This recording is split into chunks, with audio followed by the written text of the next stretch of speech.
our humble obeisance at the sacred lotus feet of our beloved Satguru, the living incarnation of Paramashiva, His Divine Holiness, Bhagavan Sri Nithyananda Paramashivam. Nithyanandam.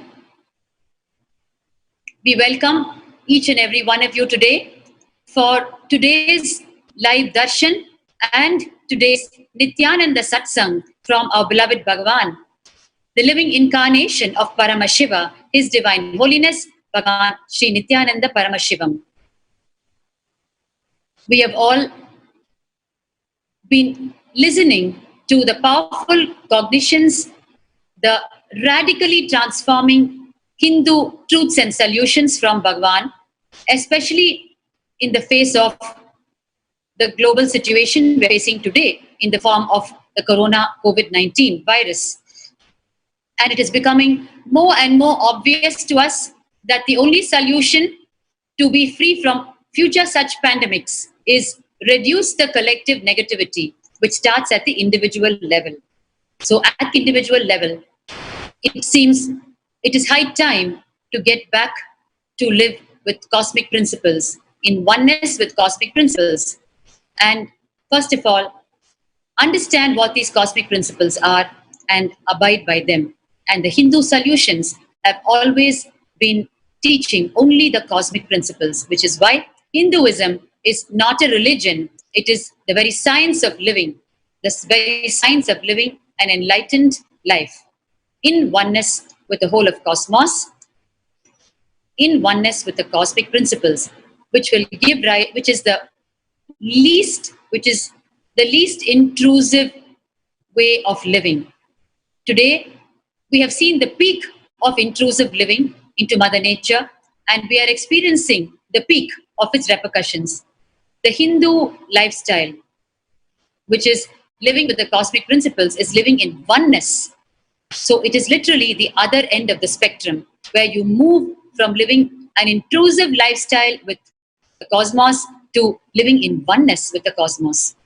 Our great rishis, any new venture in their life or anything that they want to achieve in life, small, medium, or extraordinary, they always first bow down in oneness with the cosmos, and from that sweet space of oneness, they manifested anything that they wanted, which is why today, the extraordinary achievements of our great rishis, the sages of Kailasa, the enlightened civilization that once upon a time existed on planet Earth, which followed the Hindu solutions and principles, and which was embraced by the entire humanity. The extraordinary achievements of such a civilization is still standing the test of time and still reigns supreme, that even the modern day researchers, scientists, educationalists, and students are referring to the reports, the releases of the citizens of Kailasa, who are none other than our ancestral rishis.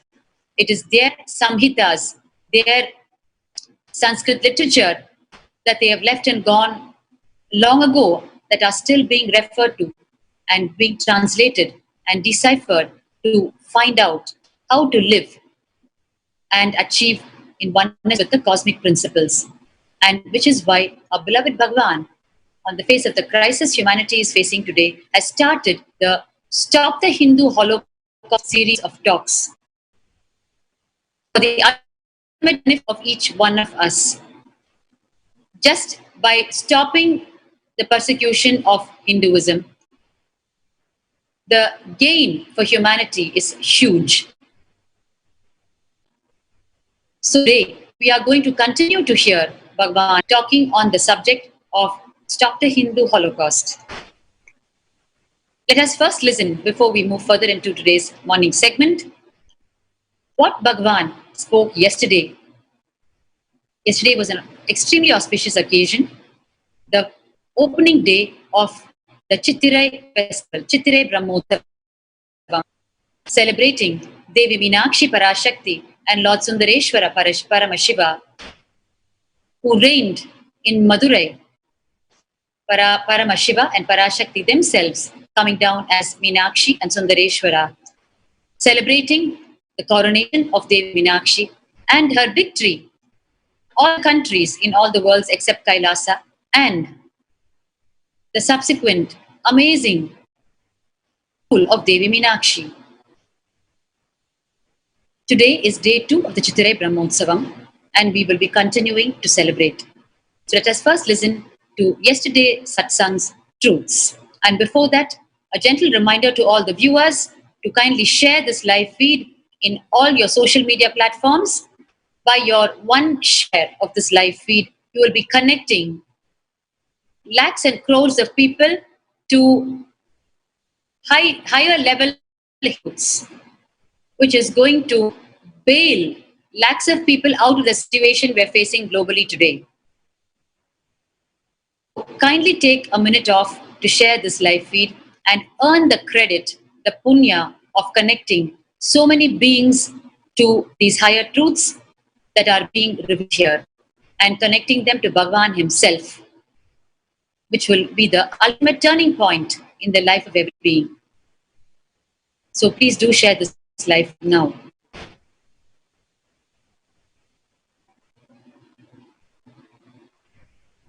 And as you continue to share it, stay tuned to hear the highlights of yesterday's live Nithyananda Satsang from our beloved one, Manitya Atmananda Swami, Nithyanandamma. Nithyanandamma Bhaktikananda Swami, and thank you for one and all.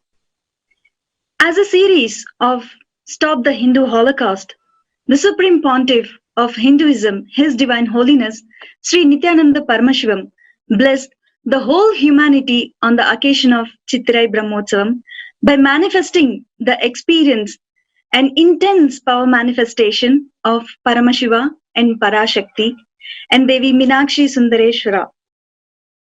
His Divine Holiness has given the more powerful, deeper cosmic truths to experience our existence, what it is. Let us see in his own words. Here, I'm here to present few of direct words of Bhagavan Sri Nithyananda Paramashivam.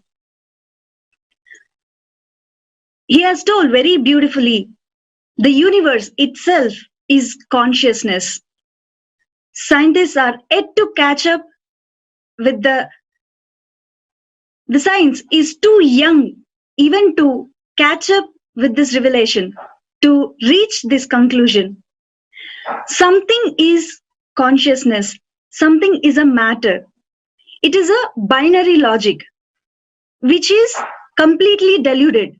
Universe itself is being pure manifestation of consciousness.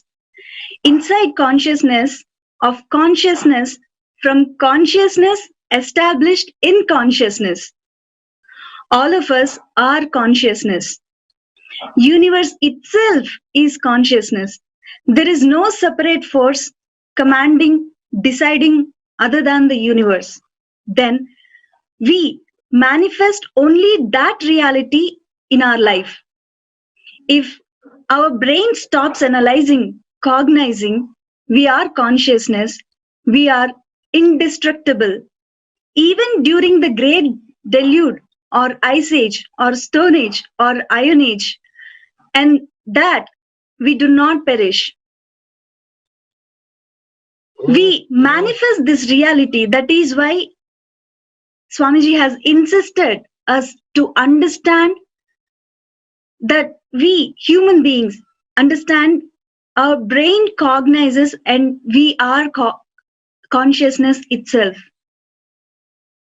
People who try to control us, whether politicians or anyone else who want to keep us under their control, we think we can be subdued, that we are just a citizen with a social security number. Let us understand we are hardwired, equipped, and we don't need anything else as an external support from outside. We are made up of the stuff, the material that does not get destroyed. when everything else gets destroyed, we are older and going to live longer than the sun and the moon and the planet, and we are going to see all of these.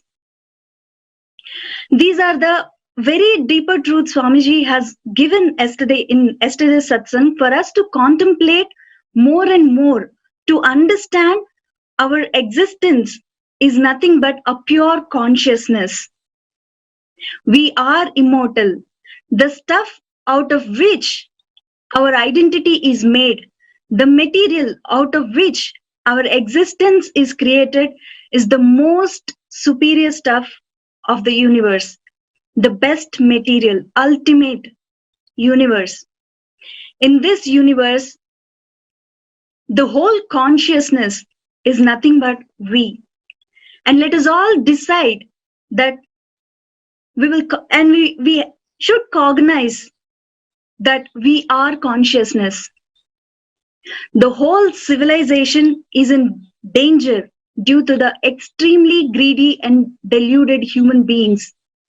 And Swamiji has given a clarion call to all of us to contemplate these higher truths, that we are consciousness, and get back to the roots of Hinduism and get the higher truths of Hinduism for us to live powerfully, to live strong, to protect our own selves, to protect the whole humanity. The Hinduism is the only life savior.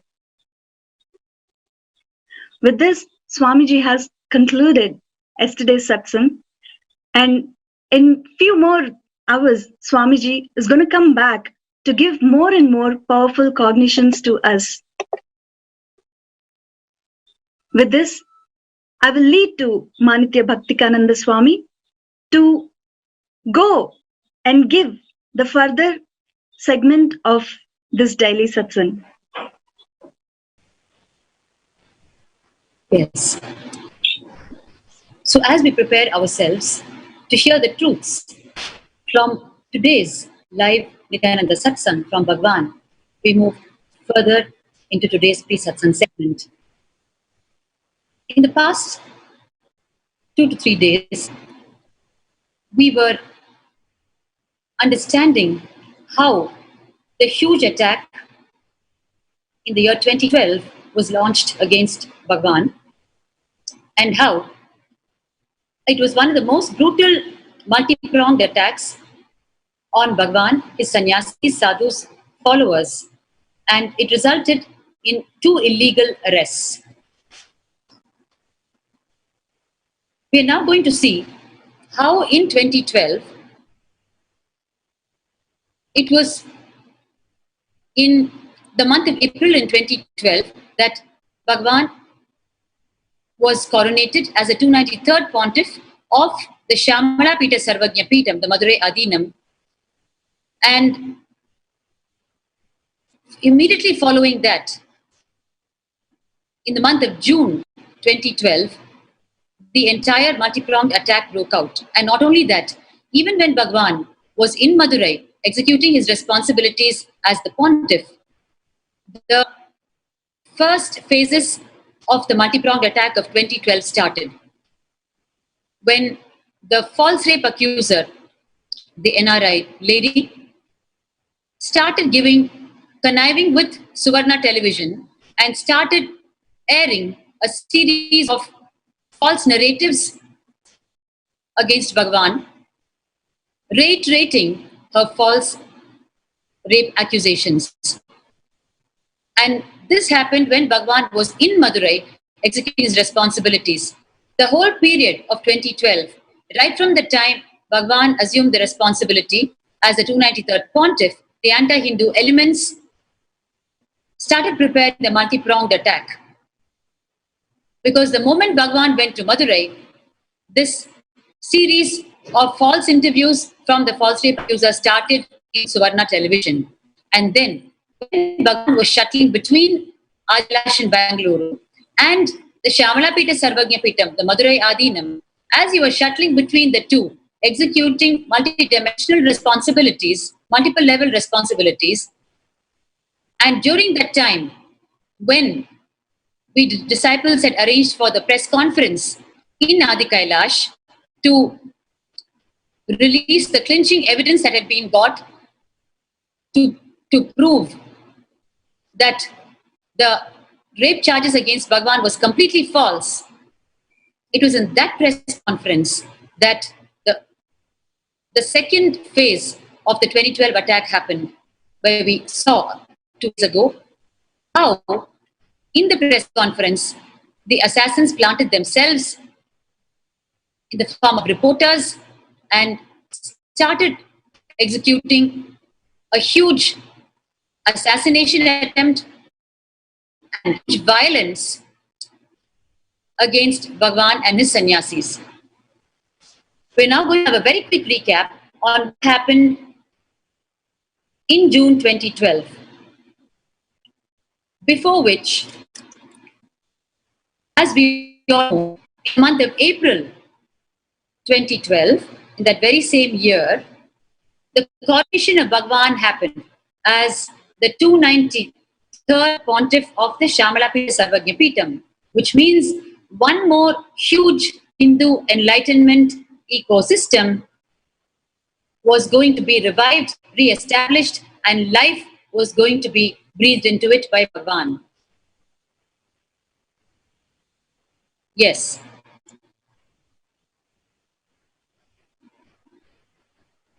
As you're seeing now in front of you, the coronation of Bhagwan happened in the Madurai Adinam Shamalapita Sarvagya Peetham on the 29th of April 2012. He was coronated as a 293rd Pontiff, the Guru Mahasannidhanam of the Madurai Adinam. And here you are seeing in front of you the 292nd Guru Mahasannidhanam who performed the appointment, and Bhagwan as the 293rd Guru Mahasannidhanam. And following this, Bhagwan launched immediately huge operations to revive one of the oldest bodies of Hinduism, which is the Shamalapita Sarvagya Peetham. And as you can see here,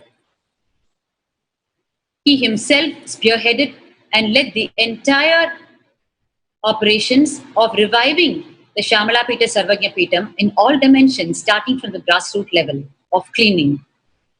He entered into the Madurai Adinam and all of its associated temples and launched huge cleaning operations.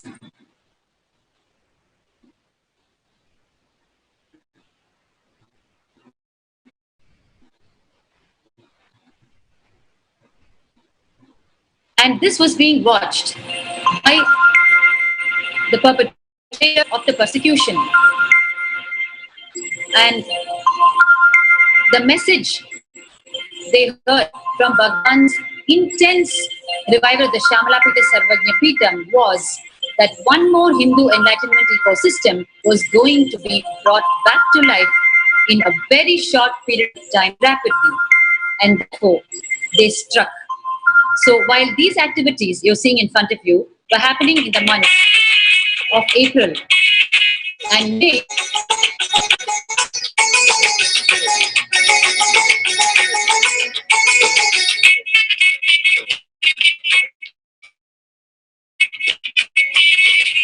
you can see here, Bhagwan has started executing his responsibilities to revive the enlightenment ecosystem and deeply inspired devotees, followers, and disciples started gathering from all over the world and started joining Bhagwan in the office.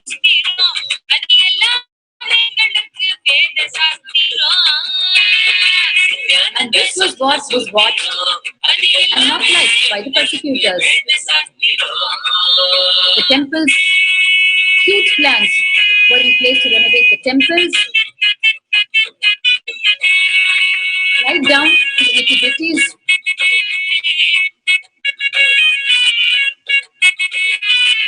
Untiringly, day and night, Bhagavan continued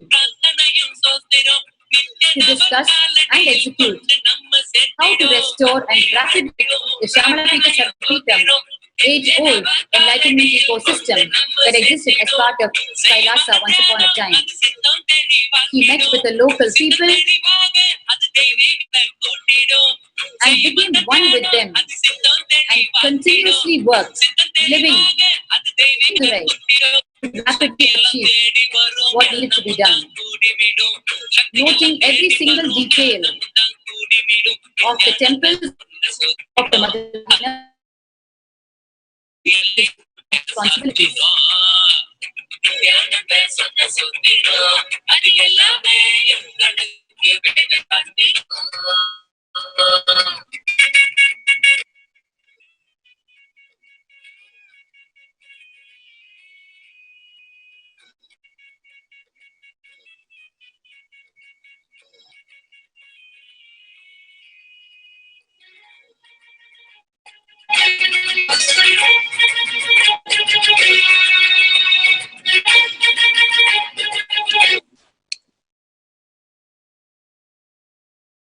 So, Bhagavan, as you can see, all of this is happening in the month of April, May. So, while Bhagavan on the one side was completely immersed in executing his responsibilities to revive the Shamalapita Sarvagya Peetam, as you can see, Bhagavan right on the roofs of the temple, not a single crevice or corner to restore it back to its glory. For the people of Madurai and the seekers all over the world who come to Madurai, knowing that it's one of the oldest enlightenment ecosystems established.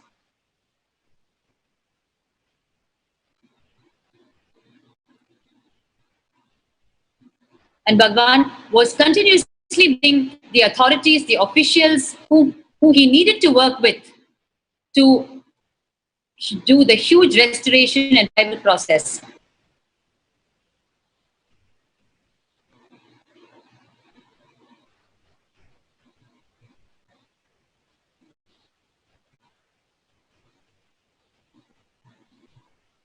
And Bhagavan started giving the everyday morning satsang, like how we are all listening to the everyday live satsang today, from Shamalapita Sarvagya Peetam, from Madurai Adinam, as you can see in front of you. Bhagavan started everyday morning satsang, and hundreds of people gathered every day to receive the Hindu solutions and truths from Bhagavan. And following everyday morning satsang, Bhagavan would give the Sarvadarshan, which is meeting the individuals one by one, listening to their grievances, giving them healing, personal guidance and counseling. And here you can see in front of you, Bhagavan revived the sacred tradition of the Jnana Pal, which means the milk of enlightenment, which Jnana Sambandar, the great Shaivite Hindu saint, drank from Devi Parvati herself, the enlightenment milk that he had at a very young age of 3. And it is the tradition of Madurai to consume the Jnana Pal, and Bhagavan revived this tradition, as you can see, adapted to equipment. And the two pontiffs first consumed the Jnana Pal, reviving the tradition of giving the Jnana Pal to the people of Madurai. And here you can see it is being distributed and people are flocking in large numbers to consume the Jnana Pal, where through every dimension, the consciousness of the people is put back on enlightenment, whether it is through the Jnana Pal or the food that was served, the organic food, or the rituals that were revived in a huge way, or the powerful satsangs where the Hindu solutions were delivered for enlightenment. In every single dimension, Bhagavan revived the Hindu solutions and ensured that it reached the common man, and the citizens of Madurai started walking into Madurai Adinam, as you can see in front of you, excited to be part of the Kailasa that was happening once again in Shamalapeta Sarvagya Peetam. And you can see here Bhagavan in his everyday morning Sarvadarshan, individually meeting the people after the satsang, giving them healing and reading every bit of every single letter that he wrote and gave him regarding their grievances, and assured them of physical, mental and spiritual well-being.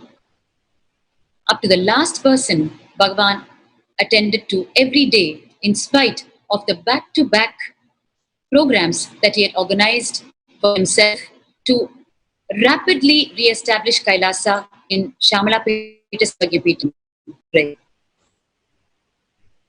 The day always started with attending to the people and only then stepping out to take care of the other responsibilities. And Annadan, the free food service, was served for a minimum of 2,000 people every day, where through the organic sattvic food, the Vedic minds were once again built into the people so that the Hindu solutions could function inside the Vedic mind, in contrast to the minds that get toxified by non-sattvic food and then deny the higher truths which Hinduism offers. So in every single dimension, Bhagavan was deeply infusing the Vedic lifestyle so that right from the very brains of the citizens, the entire consciousness was infused into them. You can see here the continuous Annadan, the free food service was conducted. And not only that, Bhagavan ensured free multi-specialty medical camps for the people where most modern equipment, diagnostic equipment were brought. Here you can see Bhagavan inaugurating the medical camp. Any new venture, any inauguration, whatever it might be, whichever feat, always started with prayer and bowing down in oneness to the divine, to the presiding deity, to the great beings. And here you see in front of you, Bhagavan so traditionally inaugurating the multi-specialty medical camp in the month of May 2012. The senior Pontiff, the 292nd Pontiff, is traditionally lighting the lamp, and Bhagavan is so blissfully inaugurating the multi-speciality camp. And every single day for stepping out of Shamalapeta Sarvagyapeeta Madurai Adinam, Bhagavan would not only give the Sarva Darshan of individually blessing the people, also give to the people the sacred ash, what you call the vibhuti, the bhasma, which is the healing, the healing substance of Madurai as per its tradition and as per the tradition of Hinduism and Shaivism itself.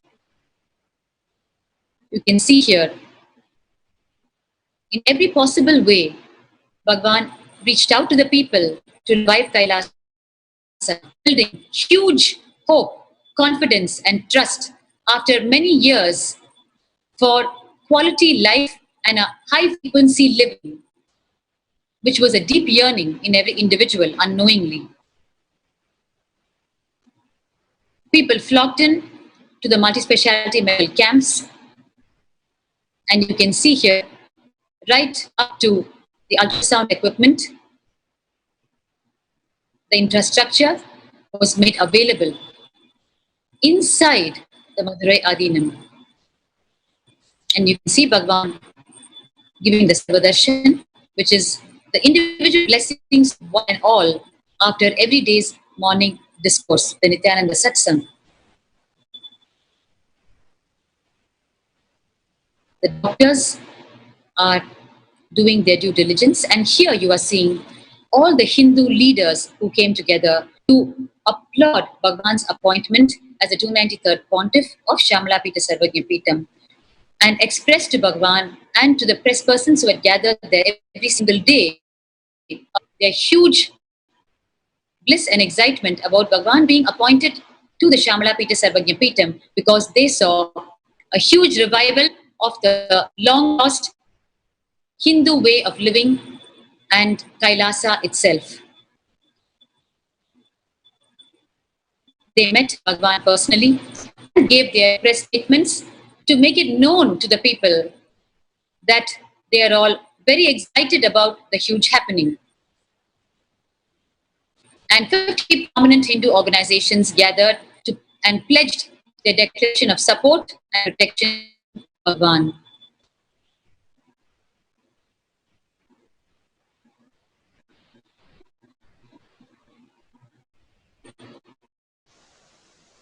And blissfully, Bhagwan continued his untiring routine of delivering the morning satsang, attending to each person who had for some need or the other.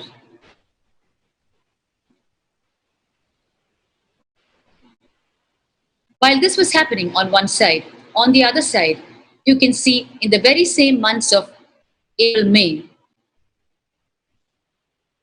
untrue elements started filing false complaints demanding that Bhagwan be removed from the position of the 293rd Pontiff, which by itself can never be ever done because as per the mother document of the Shamalapita Sarvajna Peetham, once through appropriate rites and rituals like the various Acharya Abhishekams, the appointed person can never be from the seat. Therefore, while on the one side, even the perpetrators of the persecution knew this truth, they continued of filing false petitions demanding the removal of Bhagwan as a 293rd Pontiff. And they were ably supported by the mass media cult. False petitions started heaping, and lies that were spread through the petitions reached such a peak that one of the complaints, while named Advocate Krishnamurti, even went on to say that Bhagwan is not even from Shaiva Vela community from which the appointment needs to be made. Whereas, and we had to go to the extent of producing the community certificate to come out of these false cases.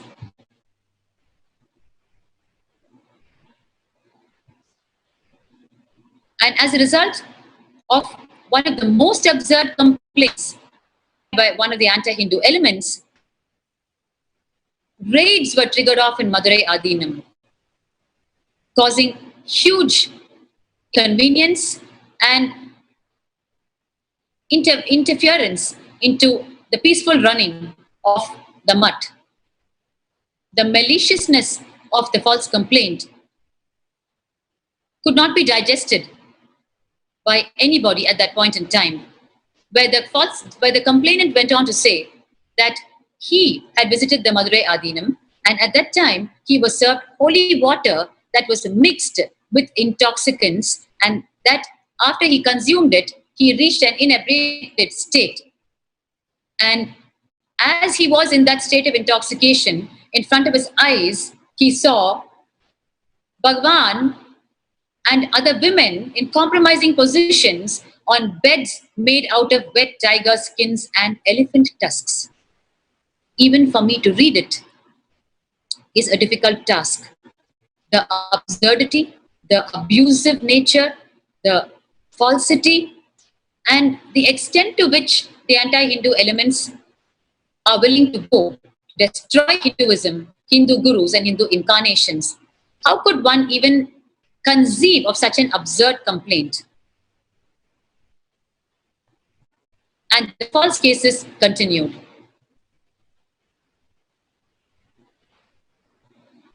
And completely on the other side, Bhagwan, while handling all of this persecution on one side, relentlessly continued with his contributions through Shamalapita Sarvajna Peetham, the Kailasa ecosystem. And he continued giving his side of clarifications on the authenticity and the genuineness of his own appointment, and he was ably supported by the second Pontiff, who lay the facts and truth in front of the mass media cult, who only continued to spread their lies. And the persecution reached its peak, as you can see in front of you now.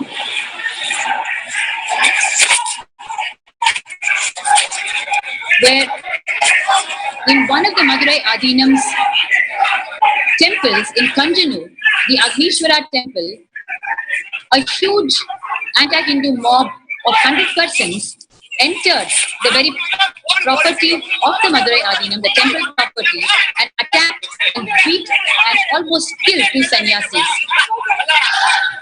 a sannyasi and a devotee, and smashed their vehicles. You can see now the anti-Hindu elements rushing inwards into the very place in the temple premises where the sannyasi and devotee were executing their responsibilities.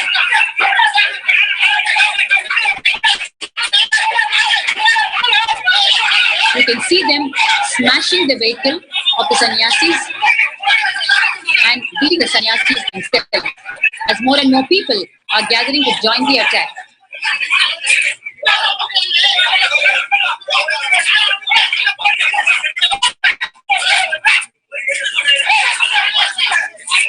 The amount of violence, vengeance, insensitivity towards Hindu sadhus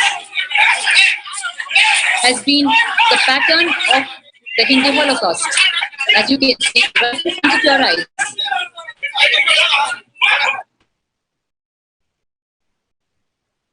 As a result, the sannyasis, their vehicle was completely smashed and they had to be hospitalized with severe injuries. And Bhagwan and the 292nd Pontiff visited the sannyasi and the devotee. And Bhagwan gave them powerful energy healing and assured them that things were taken care of and that justice would prevail one day or the other.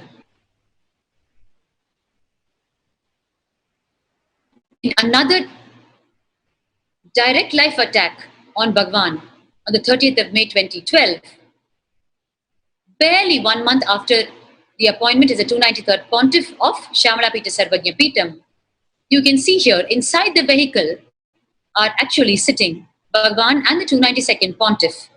And the mob lynching has started to happen, and the assassins came down heavily upon the vehicle, throwing weapons along with footwear, and they were actually spitting on the two pontiffs. The barbaric, brutal way of treating Hindu gurus and incarnations continues. You can see here the two victims of the 30th May attack who were dragged out of the vehicle that was following the vehicle of Bhagwan, and they were beaten by not only the perpetrator, by not only the anti-Hindu elements, but by the police themselves. You can see here in front of you, they are being beaten by the police themselves. And the protest continued. Ably supported by the false narratives of the media.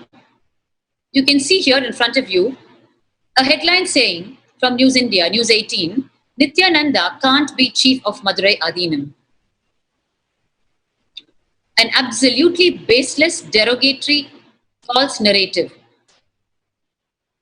Completely misleading the innocent readers and viewers. Not making even a single mention that as per the mother document of the Madurai Adinam, once appointed, the pontiff can never be revoked. The appointment can never be revoked. Completely masking that truth. The media created the narrative that it wanted. And who gives the right to media to make up a title such as this? what right does the media have to say Nithyananda cannot be chief of Madurai Adinam? Most preposterous and malicious. And the attacks on Bhagwan in Madurai intensified when on the 2nd of Feb 2018, while Bhagwan was inside the temple, a huge bomb blast created a huge fire accident. It was a harrowing experience for those who were with Bhagwan. And the messages from the anti-Hindu elements was very clear. And Bhagwan continued on the other side, not stopping any of his contributions to humanity.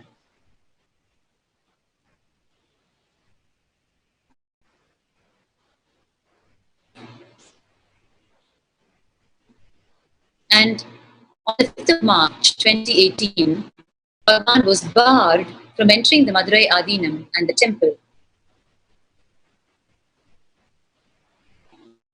Gross injustice in return for relentless service. While all of this was happening on one side, as you can see, we are still in the months of April and May of 2012.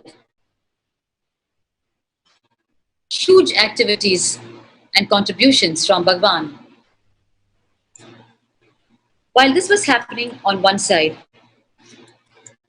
on the other side, by then, the false rape accuser started the series of false interviews talking into Suvarna television. And when Bhagwan was in Madurai, attending, executing the contributions, you were just watching what was happening in Adi Kailash. People were again put into deep fear psychosis when the false rape accuser started a series of interviews to Suvarna television.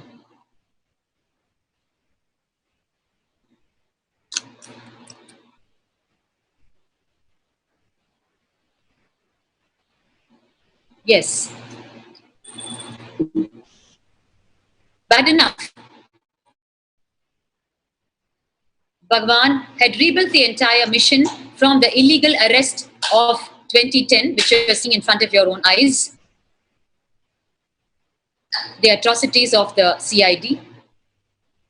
2012, the attack started on a huge scale.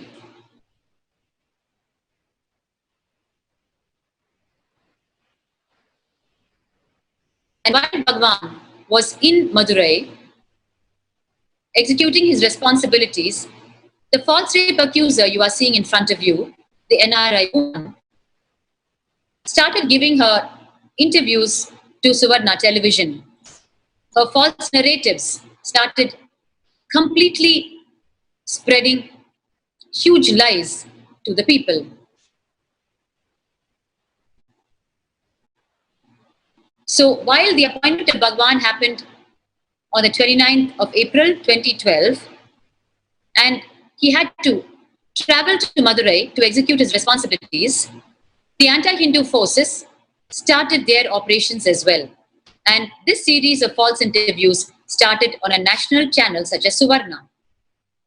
And Bhagwan was continuously hounded by the mass media cult, and along with his contributions to Shamalapita Sarvagya Peetam, he battled with the repercussions of this persecution that was brewing.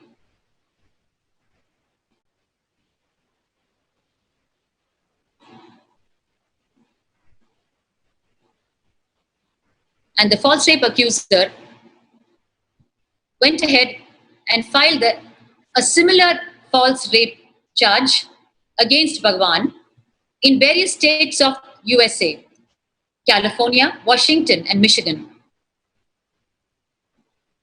And eventually, as a response to her false claims of rape in the US, investigations were done to summon her medical records.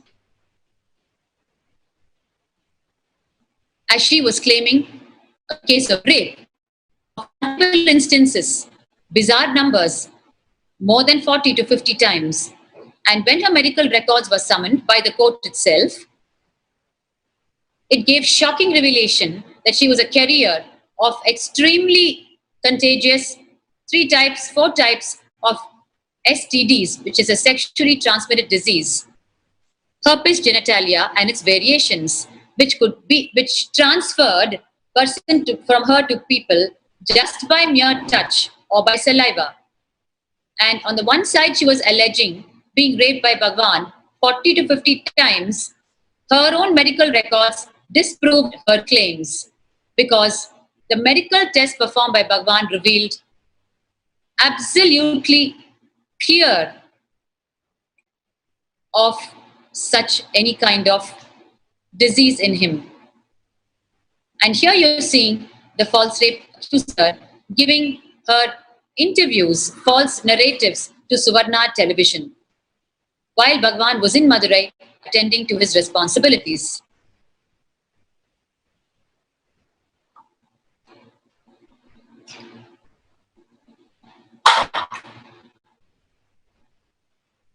And therefore, Bhagwan came back to Adi Kailash, Bengaluru, and the disciples had organized for a press meet on the morning of 7th June 2012 to notify the people and the press of the clinching evidence, which is these medical records of this false rape accuser.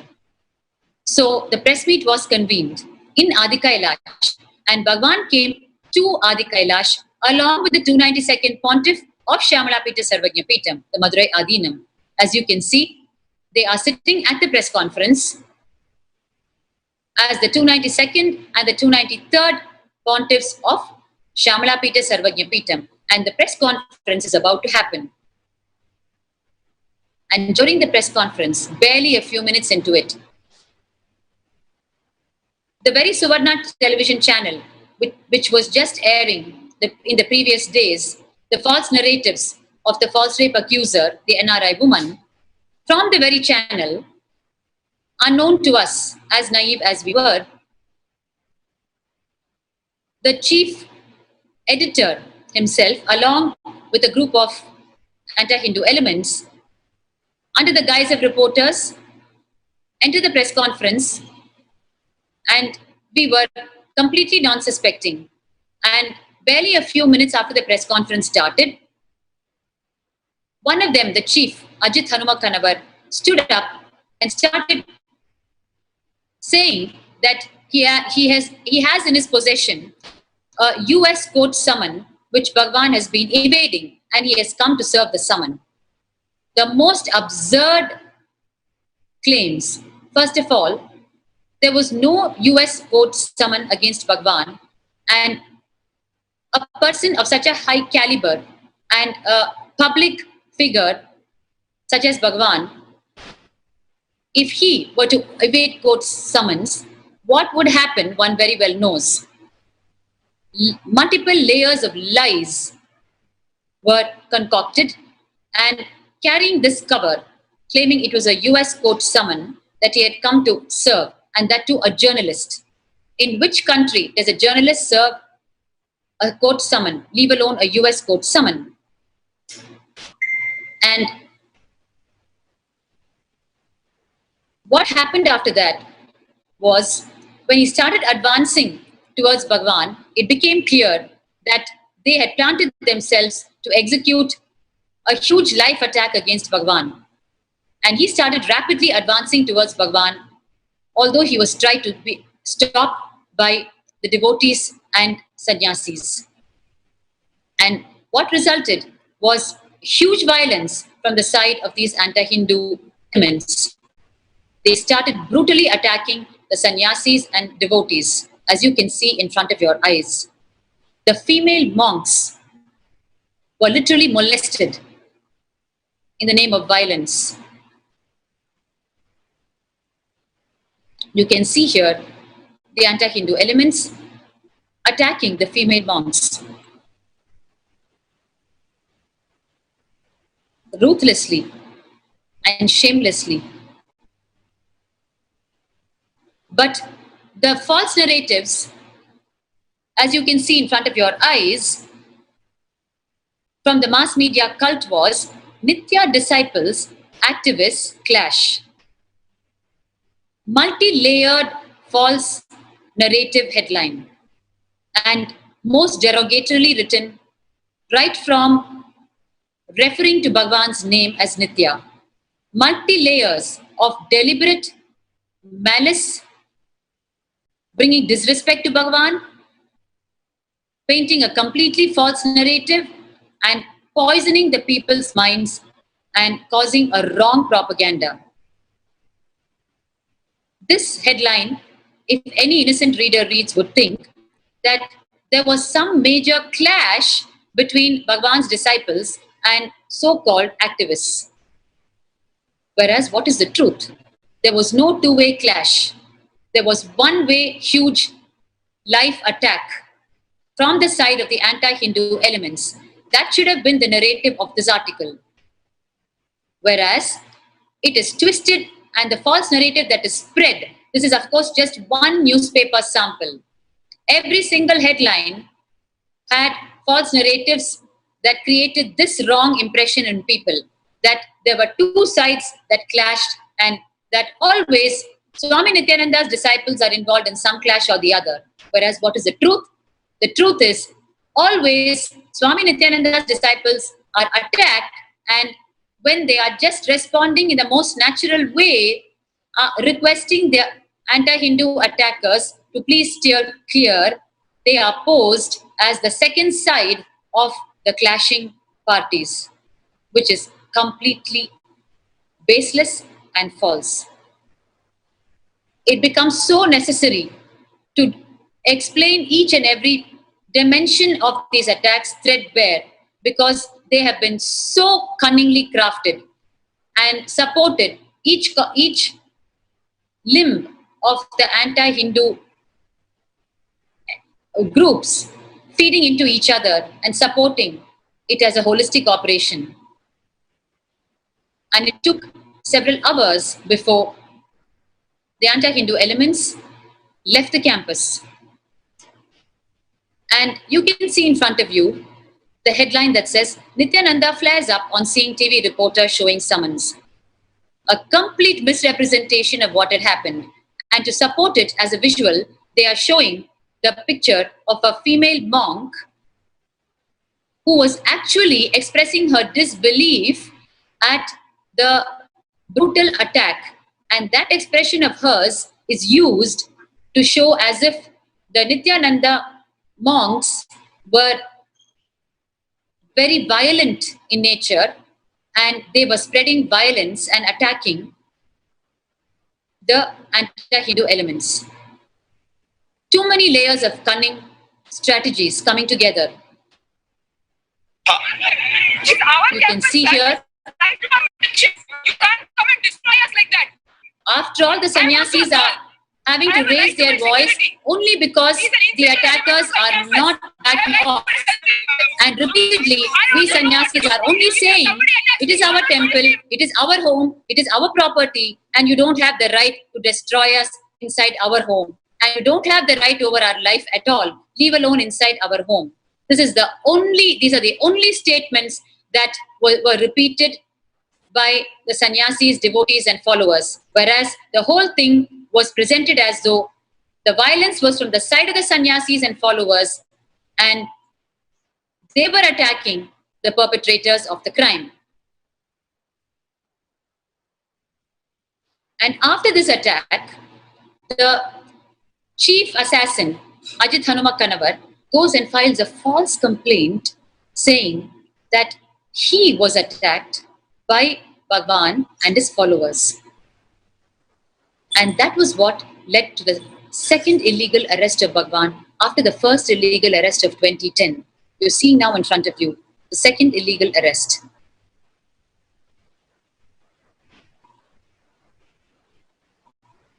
After creating such a ruckus in the premises, as you can see,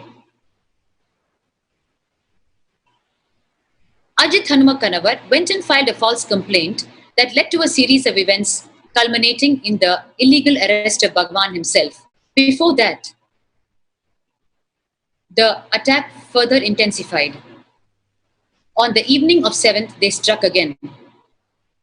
And this time, they jumped over the very gates and compound wall of the monastery, the mass media cult and the anti-Hindu cult.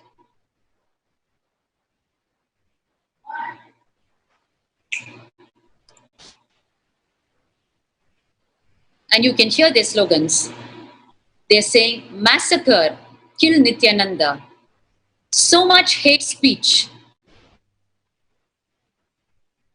You can see them starting to enter, jumping over the huge gates, trespassing over the monastery property.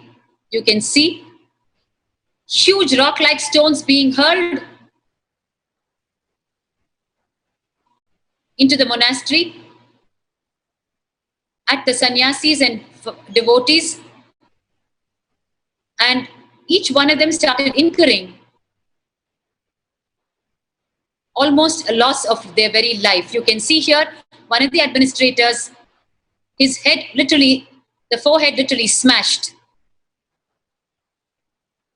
due to the rock-like stones ruthlessly smashed on his head by at least 5 of the gundas who were jumping over the gates. And you can see here, in fact, he was not even allowed to be taken to the hospital by the anti-Hindu attackers.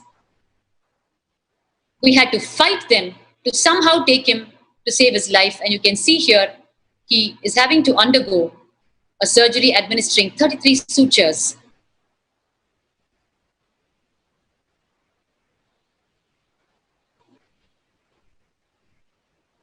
A 4 centimeter by 3 centimeter deep and long injury on the head.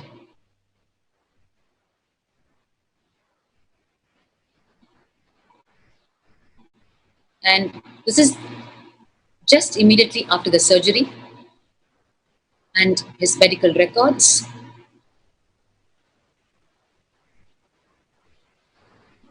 And you can see here, on that very evening, the same evening, the 7th of June 2012, the female sannyasis and the male sannyasis, the female sannyasi on your left and the male sannyasi on your right, are being attacked ruthlessly by multiple gundas. You can see the female sannyasi fighting for her very fundamental right as a woman, where her modesty is being violated ruthlessly. A single unarmed female monk attacked by 3 gundas, and she's trying to protect herself with just a chair.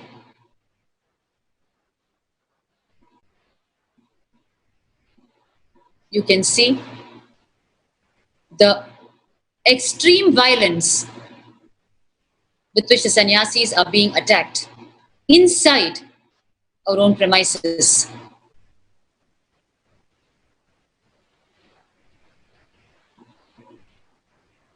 And then the next day morning, the 8th of June, the disciples once again convened a press conference to somehow convey the barbaric, brutal assassination attempt and near-death operations that were performed by the anti-Hindu elements the previous day. And therefore, a second press conference was convened. But just after the press conference started, the attackers who had once again planted themselves amidst the people attending the press conference started the physical attack all over again. And they were all over the campus searching for Bhagwan to kill him. And you can see here in the hall where the press conference was going on, the attack on the sannyasis and followers. They were picking up. You can see here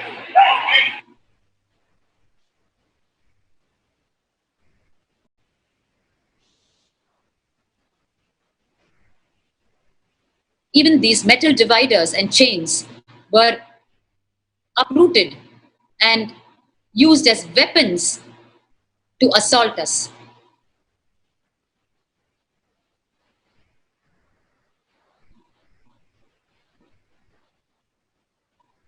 They did not spare the female monks. The female monks were molested, beaten, and most derogatorily treated. And you can see here, this was how the female monks were approached.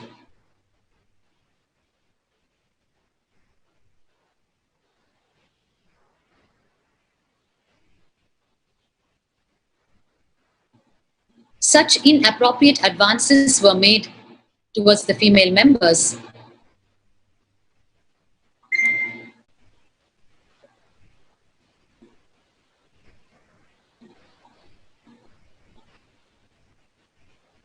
And on the 8th of June, after the morning attack which we just saw, the turn of events became even more shocking.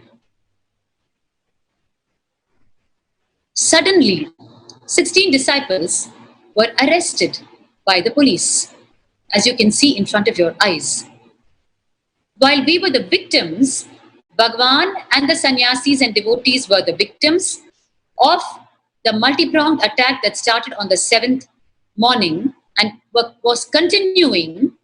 Suddenly amidst it, accepting the false complaint of Ajit Hanumak Kanabar against Bhagwan and his followers, Ajit himself entered the campus again along with the police and identified 16 disciples and ordered for their arrest. And the police followed suit. We were completely shocked, and Bhagwan was searched out in the campus by the police to arrest him. And the mass media cult proceeded with its grand false narratives, saying, "Clashes rock Nithyananda ashram." There we were, fighting for the life of Bhagwan and fighting for the life of the sannyasis and followers. And here, the mass media cult was rocking with their own false narratives, misleading the public. Clashes rock Nithyananda ashram. There was no clash. There was only an attack. An attack is different from a clash. There were no two groups clashing. There was only one group attacking and one group pleading for life. And that is converted to the false narrative, clashes rock Nithyananda ashram. And these headings become so cliche that people consume it without batting an eyelid. That is another layer, cunning layer established by the anti-Hindu persecutors. Now you're seeing the sannyasis and followers who were arrested illegally inside the prison. They were manhandled and brought to the police station, as you can see. They were pushed into the police van, not willing to answer their innocent and pleading question as to why they were being arrested.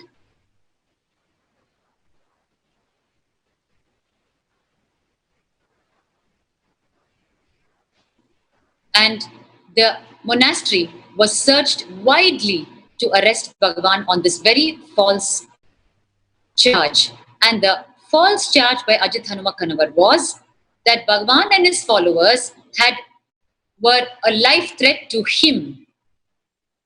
And therefore, he requested their arrest. And such a complaint was actually converted to an FIR, and the arrest itself was executed. And the search was on for Bhagwan. And once again, Bhagwan was forced to flee his own home just to protect his life and the interests of humanity.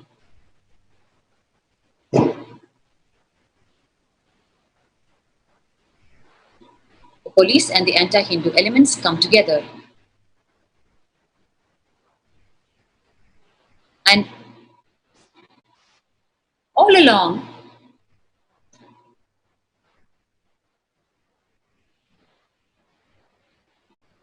As you can see, we've entered into the month of June.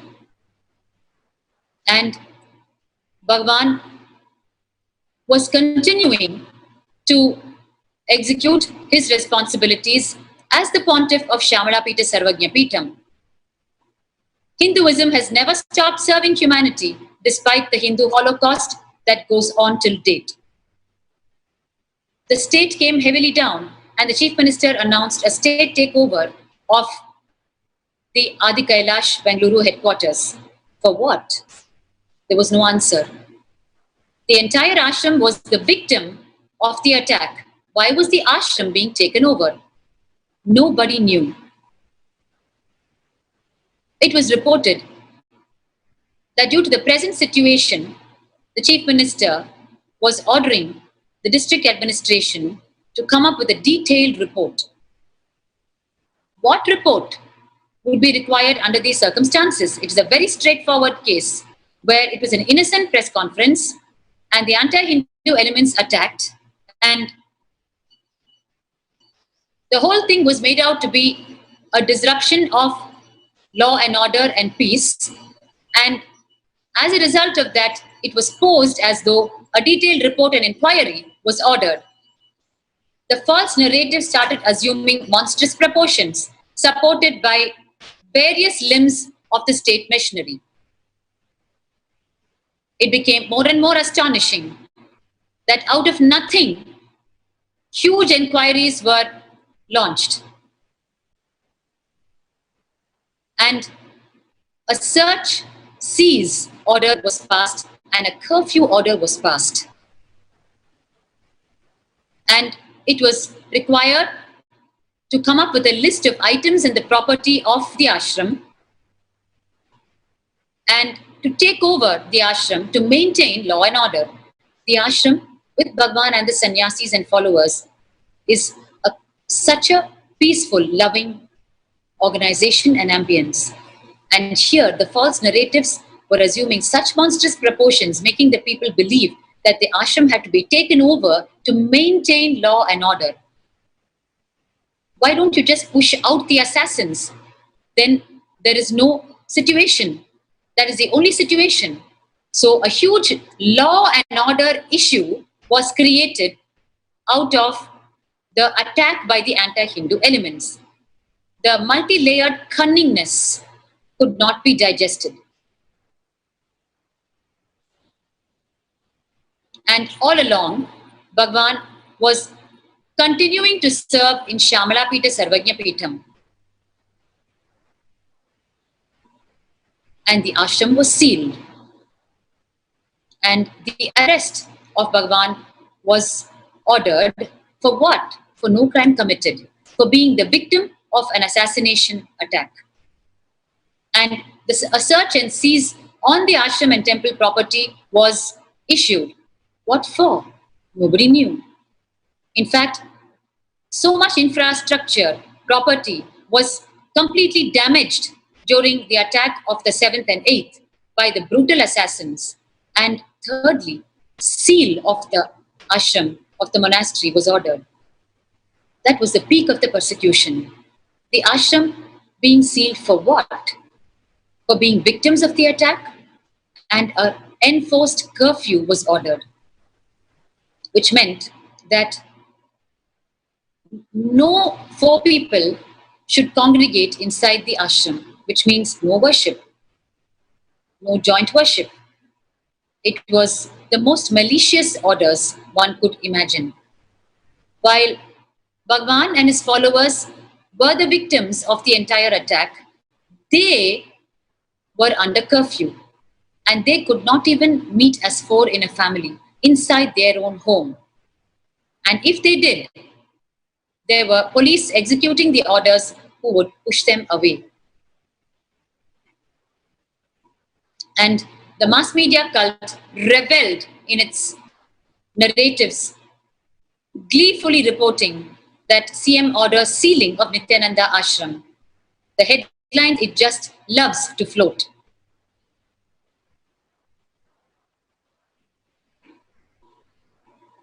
And you can see here, they are using the very coronation photograph of Bhagwan as the Madurai Adinam, the 293rd Pontiff of the Madurai Adinam, Shamalapita Sarvagnya Peetham, and they are using that coronation photograph and falsely reporting the ongoing attack as CM orders sealing of Nithyananda Ashram. And they've highlighted one of the statements of the CM saying, I have ordered that the ashram be locked. Just when an innocent member of the public consumes this newspaper, you can see the multi-layered attack behind the crafting of this newspaper. First of all, using the photograph, the coronation photograph of Bhagwan as the 293rd Pontiff of the Madurai Adinam. Straight away, in the minds of the people, disqualifying his appointment. That is the intention behind using this particular photograph. Second, CM orders sealing of Nithyananda Ashram, posing Bhagwan to be a criminal and his ashram which requires to be sealed. Because normally when do you seal? You seal when some unjust clandestine activities are carried on. What activity went on except serving humanity? The only activity that led to this was the attack of the anti-Hindu elements. And gleeful titles. The mass media cult floated. And on the 11th and 12th of June, Bhagwan's monastery was under search, seize, seal, and curfew operations. And the police gathered in unthinkable numbers to execute the orders. And you can see here the sealing of the various administrative units of the monastery. And the temple was raided. And till date, nobody knows what they took with them and went under the seas. And then started the second illegal arrest of Bhagwan during this multi-pronged attack of 2012. Because Bhagwan was in Shamalapita Sarvagnya Peetham executing his responsibilities, as we just saw in the former part of the segment, and he was continuing to upkeep the tradition of Shamalapita Sarvagnya Peetham. And while he was continuing to do that, the assassins built this step by step so that he would be forced to come and illegally get arrested. In the months of June, Bhagwan was so blissfully executing his responsibilities in the Shamalapita Sarvagnya Peetham. And the assassins had their plan up their sleeve. And the plan was they were already neck deep in it. So Bhagwan had to leave the entire Madurai Shamalapita Sarvagnya Peetham operations and come back to Bangalore. The first instance he came back was on the 7th of June, leaving his responsibilities of Shamalapita Sarvagnya Peetham. And that was when the life attack happened. And he went back to Madurai. And he came back, he was forced to come back on the 13th, pleading bail for the false charges against him. And what met our eye on the 13th was unimaginable. Huge mob lynching was organized on Bhagwan. And while the bail application could very well have been heard on the 13th of June, it was for no reason postponed to the 14th. And once the postponement happened, the police took illegal custody of Bhagwan, claiming that they were giving him protection against the mob lynching, whereas the mob lynching itself was organized by the police, allowing people to gather there and execute the life attacks on Bhagwan so that it would dissolve in the very anonymity of the attack. You can see here what Bhagwan is being subjected to. And the police took illegal custody of Bhagwan and took him to an undisclosed location. மீண்டும் போலீசாரால் கைது செய்யப்பட்டுள்ளார்.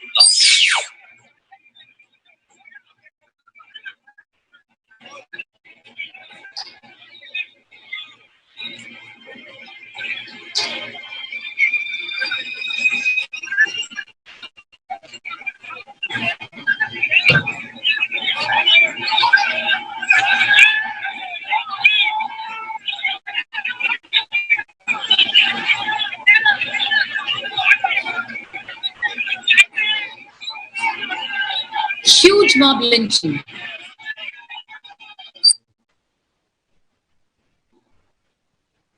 There were 600 policemen who were deployed outside the courtroom on that particular day.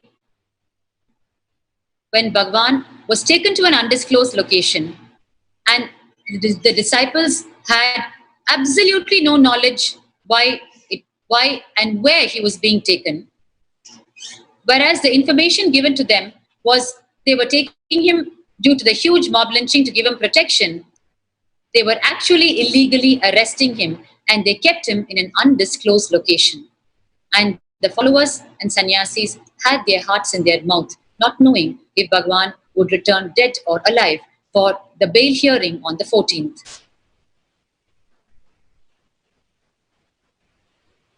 600 policemen at a cost of 3.5 crore was employed. They were employed when Bhagwan came back for the bail hearing. They produced him for the bail hearing after the illegal arrest on the 13th.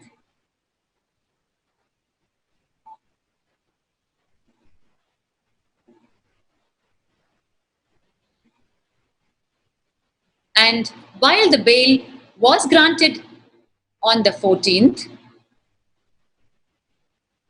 they did not hand over Bhagwan to us. They once again took him in the police jeep, and they told us that because of the once again huge mob lynching that was happening, they were going to leave him near the borders. And we had no choice but to follow the police vehicle, hoping to receive Bhagwan from them. But to the dismay of the disciples, the vehicle carrying Bhagwan, the police vehicles, turned in a direction, unknown direction. And from that moment, he was off the grid. And we did not know why they were taking him and where they were taking him. And when the disciples followed the vehicle closely, they saw that it headed to the office of the DC magistrate, and the disciples' vehicles were not allowed to go inside. The gates were shut on their faces. And after a long time of fight and struggle at the gates, when the disciples managed to enter the premise of the DC magistrate, the scene that was met was what you're seeing in front of you. Bhagwan, standing all by himself, denied the presence of even a lawyer, which is his fundamental right. He was standing all by himself, pleading with these very words. I am not disturbing public peace, but if you feel that me being in here is going to disturb the public peace, I will stay away from Vidhi. I will not have any press meet. One could cry reading these words. Where extreme attack, even on the face of that, Bhagwan is choosing the most non-violent path. The charges are on him, the false charges against him was he is disturbing public peace. Whereas the fact of the matter was his peace and the peace of his followers and sannyasis was being disturbed by the attackers, the assassins. In spite of that being so obvious to each and every person, including perpetrators, of course, Bhagwan pleaded that he not be arrested. This second false charge on Bhagwan of disrupting public peace was not even known to Bhagwan's followers, which is why they were surprised that despite the bail being given in Ajit's false case, Bhagwan was not handed over to them. Little did they know that the police had already slapped a false case of disrupting public peace on Bhagwan and had produced him in the DC Magistrate Court, which was outside the jurisdiction of the judiciary. He was invested with special powers that could be invoked under emergency situations. So, exploiting that section to the maximum and applying it in the most malicious way to Bhagwan, the powers of the DC magistrate was invoked under section 150, 170, making it out that Bhagwan was such a national criminal causing public peace disruption, and therefore as a preventive he was being remanded. That is actually the nature of the section under which he was put into remand the third time he was remanded in the Mysore prison. The first time being in 2010 and the second time being just the previous day of this scene on the 13th, and this being the third time. And the mass media cult continued to flash their headlines even after bail, Nithya back in custody, Nithyananda in Mysore jail. Atrocities that can never be described adequately. And on the side of the disciples, the only thing available to them on the face of such huge atrocities was legal recourse. And so they filed a habeas corpus petition that their guru was being kidnapped, because even after bail was granted, he was not handed over to them. And on the wake of this habeas corpus petition and the bail petition that was filed by the counsel to Bhagwan, the DC magistrate issued a bail on the 15th. After Bhagwan remained in remand in the Mysore prison.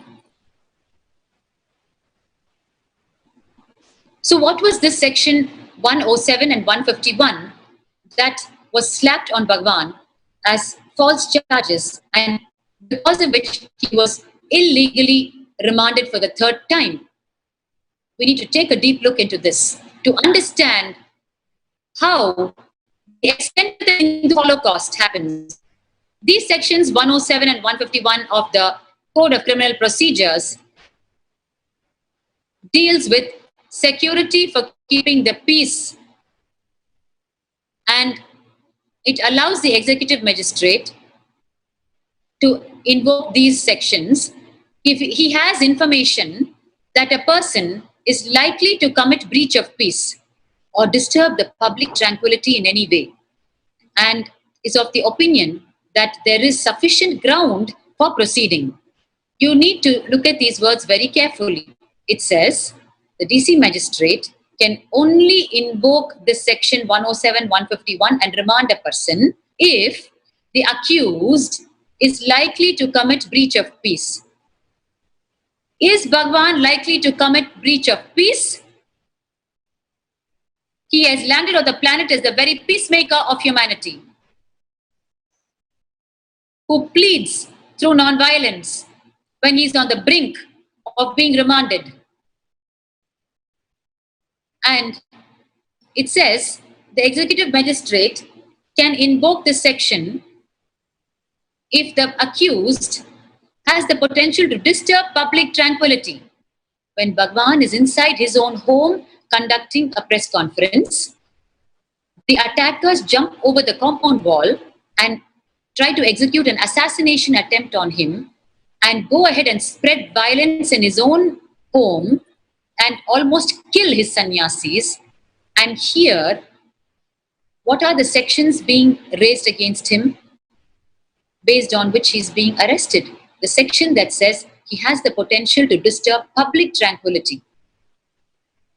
And it further says the DC magistrate can invoke these sections if he feels there is sufficient ground for proceeding. So what could there be a ground sufficient enough for proceeding to invoke these sections against Bhagavan? Zero ground, a complete false complaint. The section, every single word of this section 107 and 151 is directly conflicting the facts of the case. And these sections are usually invoked to avoid the commission of an undesirable offense. So what is the undesirable offense that Bhagavan would commit? That it had to be avoided, and therefore he had to be preventively arrested. No member of the public is privy to these horrifying truths. All they know are the false narratives of the mass media cult that says Nithya back in jail, continuously injecting into them the fact that he is arrested, he is in jail, and what not. And going by the Hindu Holocaust, similarly in August 2011, the same section was preposterously executed on Anna Hazare, a Hindu leader. The history of Hindu Holocaust is unimaginable. And not only that, this preventive section, which prevents a national criminal from committing a crime, was executed on a Hindu guru and incarnation who has behind him the huge, undeniable contributions, which includes peace.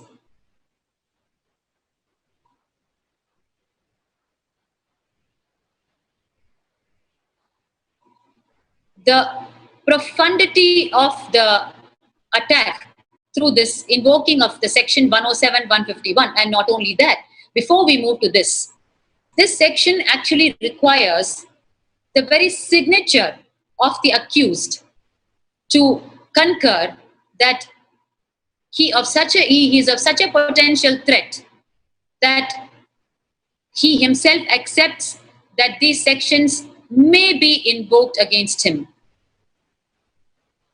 How did they get the signature of Bhagavan? When did this happen? When they illegally kidnapped him, after him receiving the bail, and he was taken to the DC magistrate's office to execute these orders under the immediate second false charges that were already under the covers filed against him, about which we did not know, the charges of disrupting public peace.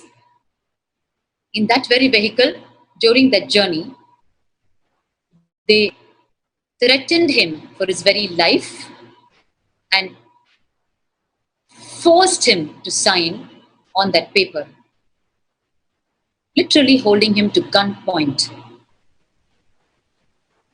The extent and the depth and the multiple layers of the attack can never be told enough.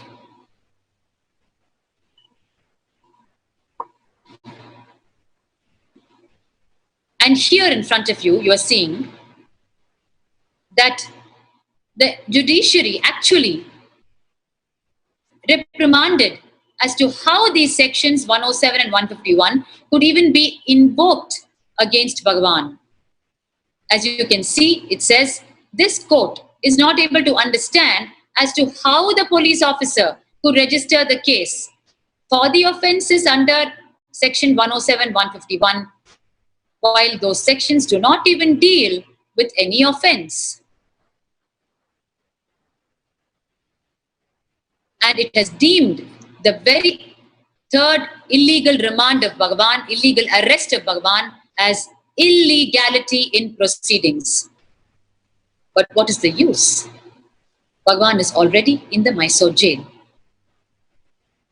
And after fighting tooth and nail,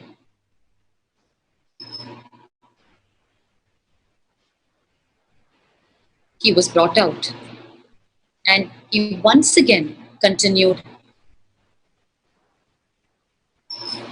his contributions to Shamalapeta Sarvajnapeetham on one side and to entire humanity on the other.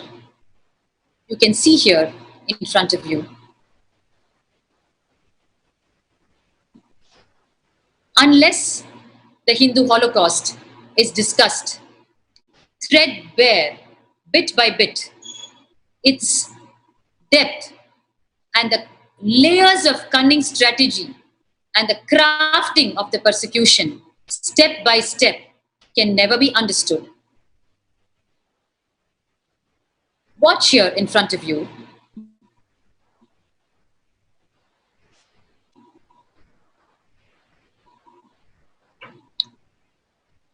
While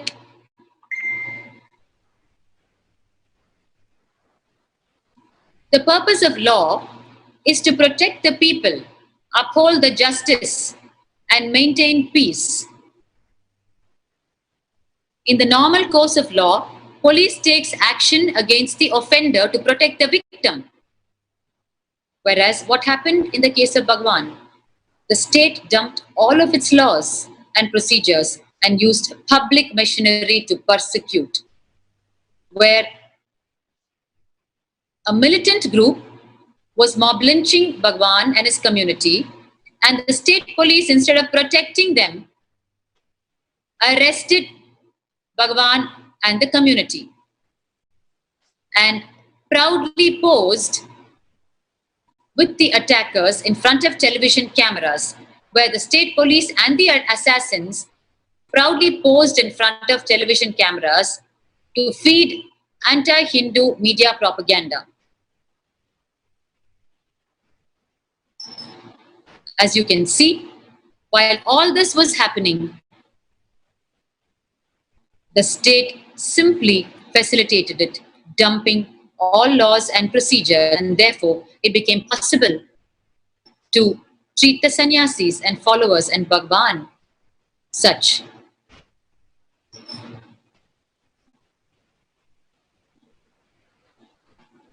And in the normal course of law, the police normally interrogate the witnesses, only if they are related to the complaint, that too, and without pressurizing them to give any biased or false statements.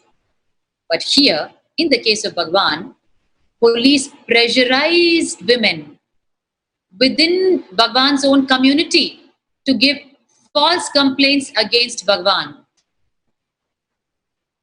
When the 16 disciples were arrested, and when some of the molested sannyasi, female sannyasis, went to give complaint in the police station, they were in turn harassed to give false complaints against Bhagavan. That was their pathetic state.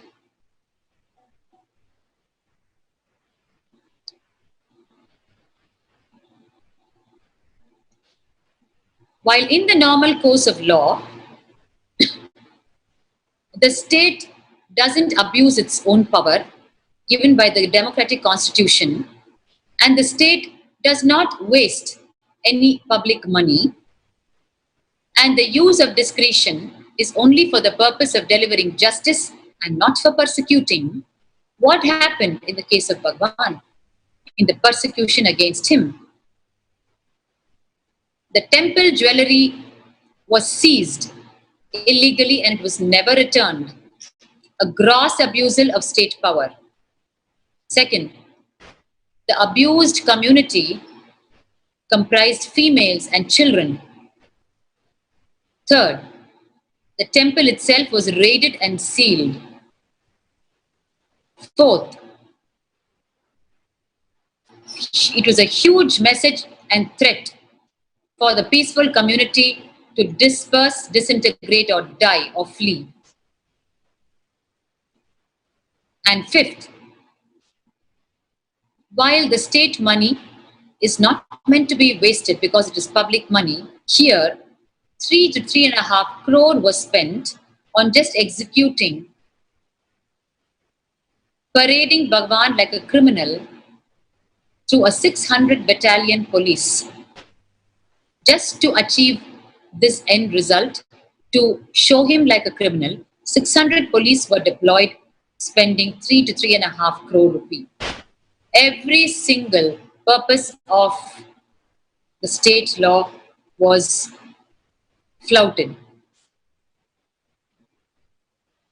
And while the purpose of the law is to protect the people, uphold justice, and maintain peace, and in the normal course of any law, only if required, the state police will carry out the detention, and that too with a proper warrant. Detention means arrest. Arrest with a proper warrant following the due process.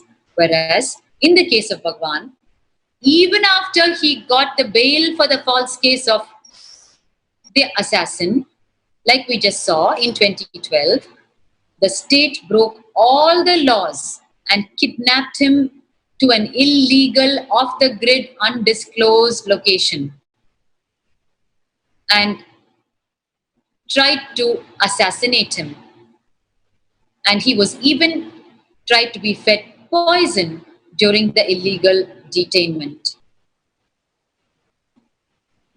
Next, following a court trial, only if required, appropriate legal action is taken against the accused. And that too if the guilt of the accused is proven. But here, 10 years of unfair trial against Bhagavan is happening, and there is no one to stop it. And today he has moved away from human society itself, yet continuing to serve humanity. And the police have always, although the evidences, the proofs have been stark in proving Bhagwan's innocence, the police have always suppressed it in an attempt to somehow arrest and assassinate him.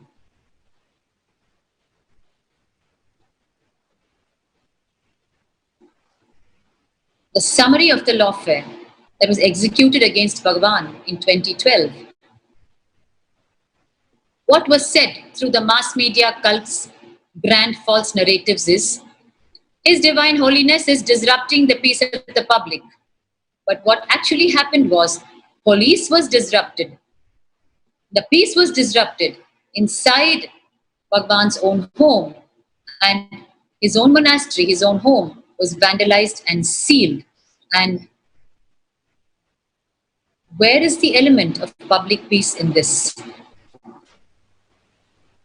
Second, what they conveyed through the mass media cult grand false narratives is His Divine Holiness is creating a law and order situation for the public. Whereas what actually happened was, persecutors strategized and created law and order issue for His Divine Holiness Bhagwan. A complete misrepresented grand false narrative. His Divine Holiness is the source of the attacks, said the false grand narratives. But what is the truth? Media and the militant nexus was the source of the attacks, and Bhagwan was only the victim of the attack. Next, the grand false narrative of the mass media cult said, His Divine Holiness was a threat and interference to the public life. But what is the truth? The perpetrators of this persecution were a threat and interference to Bhagwan's own life, which is why he had to stay away from his own home. And next is,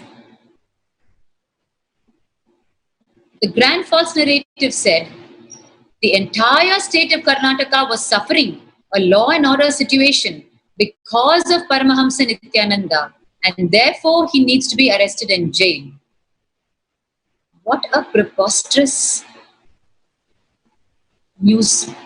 How more abusive, false, and cunning and so blatant it can get.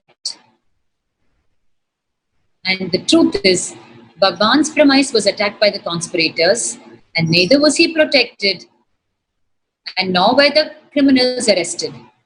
Instead, Bhagwan and his disciples were arrested.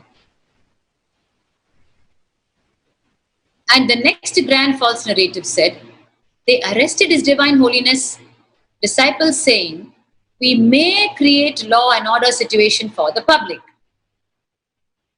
Whereas the truth is, the perpetrators of the crime are the one who created the law and order situation for Bhagwan in his private monastery by attacking him and his disciples.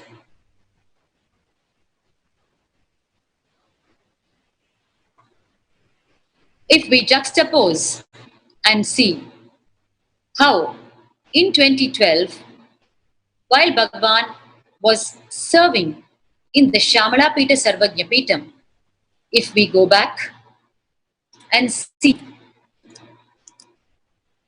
how, as soon as he was appointed as the Pontiff of the Madurai Adinam, with so much of enthusiasm and bliss, Bhagwan started serving through the Madurai Adinam, the enlightenment ecosystem of Kailasa in Madurai, the Shamala Pita Sarvajna Pitam. It is so disheartening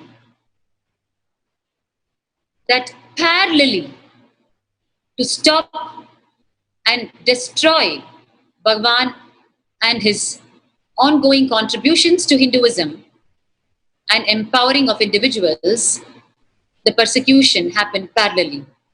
The persecution happened not only through the attack that we just saw, through the Suvarna television channel and the other various parts of the state machinery, it also happened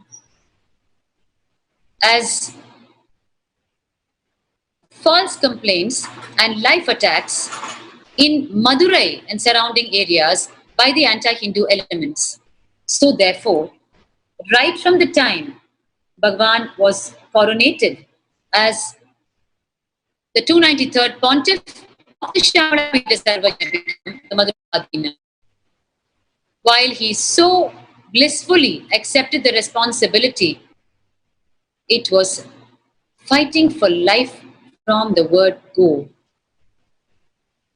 While he meticulously, with nothing wanting from his side, in executing his responsibility as a spiritual pontiff of the Madurai Adinam, parallelly, these false petitions were filed by the anti-Hindu elements.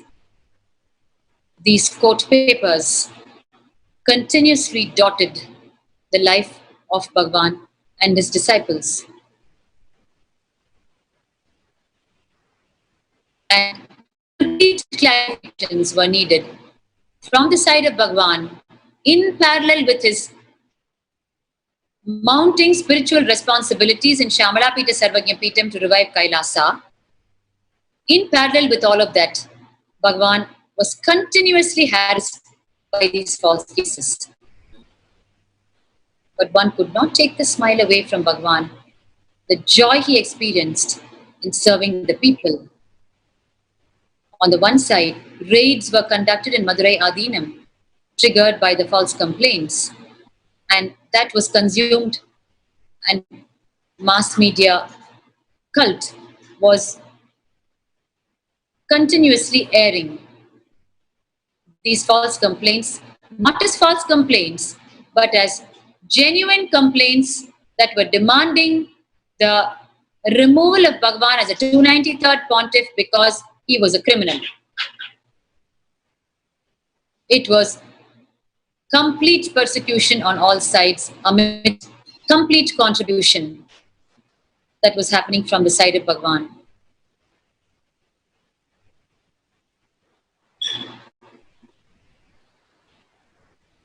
And you can see continuous clarification is being given to the press, hoping that at least then the actual narratives would reach the people.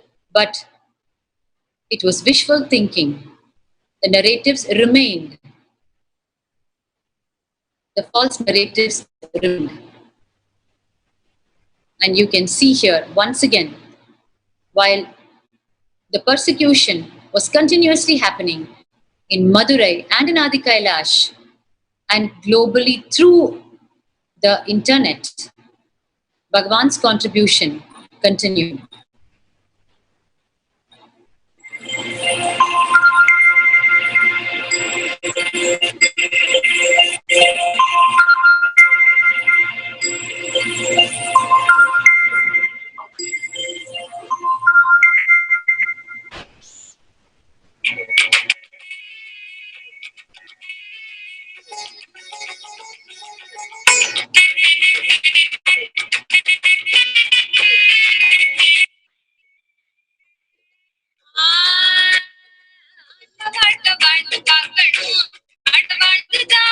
You can see here, on the one side, Bhagwan was handling the persecution, fighting for his very life.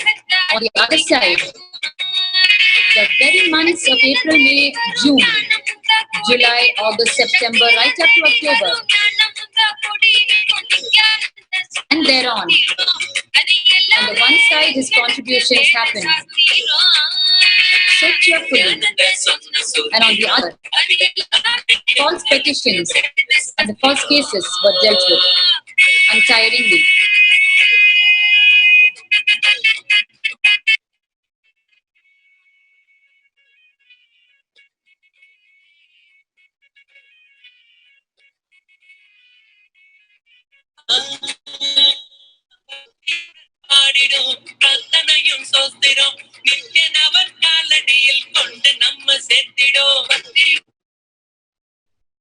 And you can see here,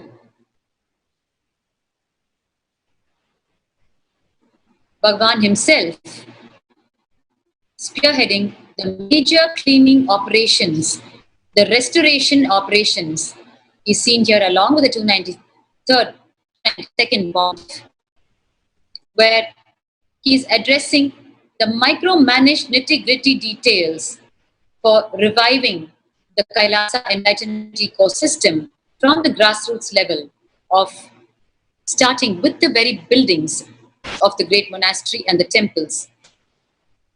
You can see here Bhagwan on the very roof of the temple, not sparing any crack or corner or crevice. His eyes fell on every nook and corner, and he had the vision to grandly restore Kailasa through Shamalapita Sarvagnya Peetham. Bhagwan himself is engaging in the very grassroots level cleaning operations of the temple. As you can see,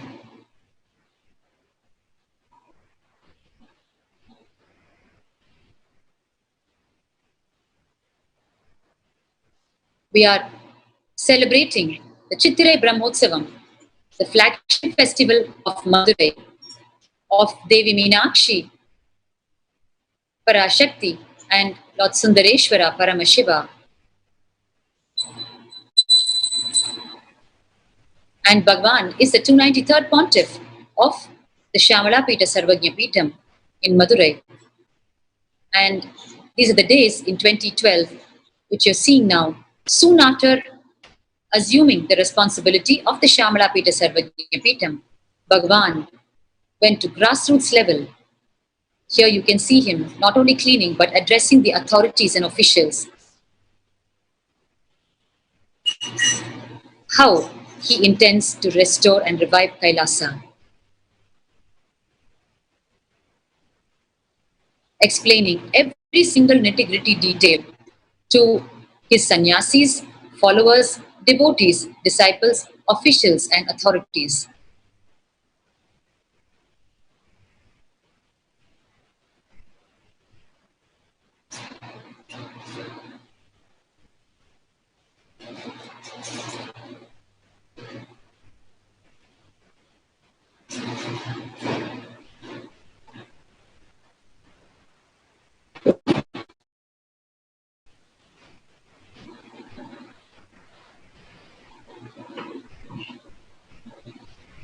And you can see here, with so much of persecution to handle, his very life under threat, Bhagwan is reviving all the ancient traditions of the Shyamalapita Sarvajnapitam. You can see here, Bhagwan has revived the offering of the Jnana Pal, the milk of enlightenment, which Tirujnana Sambandar, the great Hindu saint, received from Devi Parvati herself. And that is a tradition of great pride in the Shyamalapita Sarvajnapitam, where the Jnana Pal, the milk of enlightenment, is consumed by the devotees, tuning in to receiving the enlightenment energy from the great divine beings. And the milk is being distributed, and the people are already in queue, waiting to have the Jnana Pal. Fresh life was breathed into Shyamalapita Sarvajnapitam, the Madurai Adinam, with the appointment of Bhagwan. People started flocking in large numbers, and the Kailasa enlightenment ecosystem started prevailing. You can see, with much excitement, members of the public are coming to partake of the Jnana Pal. They are queuing up, and this is such a wonderful sign that the lifestyle of Hindus was being restored in Shyamalapita Sarvajnapitam, where people care for the enlightenment science once again. And that is the core of the avataric mission of Bhagwan. People should start caring once again for the enlightenment science and attach themselves to it and start experiencing it in their lives. And start light to the truth in front of one's own eyes, where Bhagwan, with his untiring efforts in Shyamalapita Sarvajnapitam, amidst the lawfare that was being parallelly executed on him in Bengaluru and executed on him in Madurai itself, he was successful in aligning people to the lifestyle of Hinduism.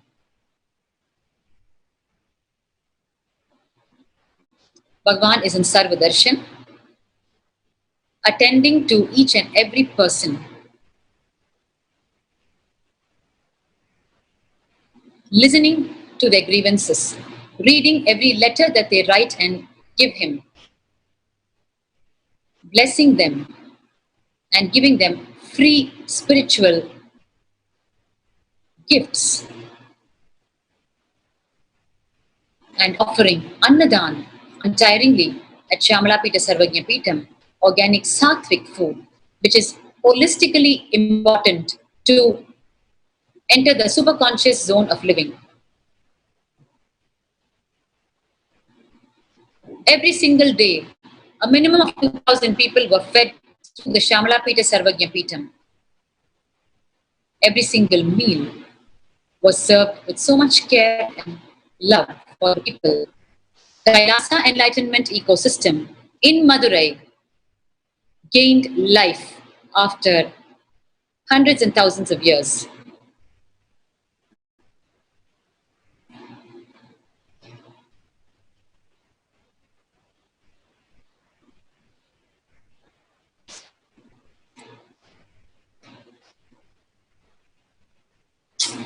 And multi-speciality medical camps were organized by Bhagwan.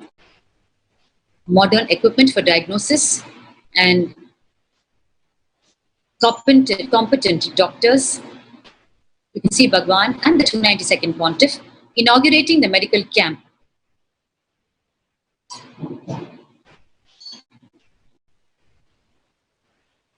And for the spiritual upliftment of the people, Bhagwan untiringly gave the bhasma, the sacred ash, as you can see, to every single individual.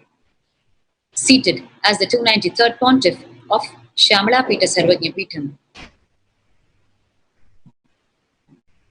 All activities started in the Shyamala Pita Sarvajna Peetham.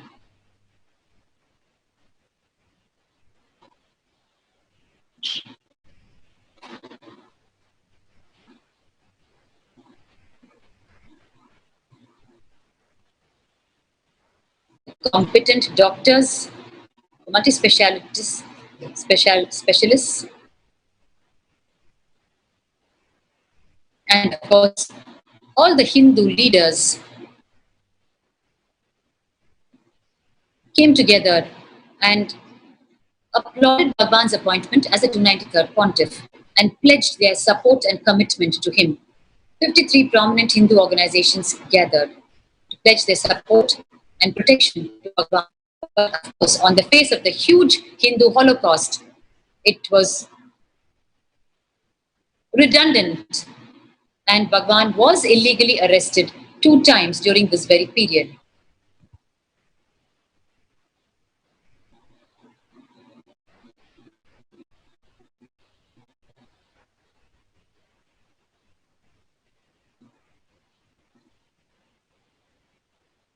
The everyday morning satsang Bhagwan delivered from the seat of Shyamala Pita Sarvajna Peetham, the Madurai Adinam. Every day, like we are experiencing today, the Nithyananda Satsang, every day morning talk happened from Shyamala Pita Sarvajna Peetham, following which there was Sarvadarshan, individual healing, individual counseling, and individual blessings to one and all. Bhagwan stood and read every single letter that was given to him by members of the public.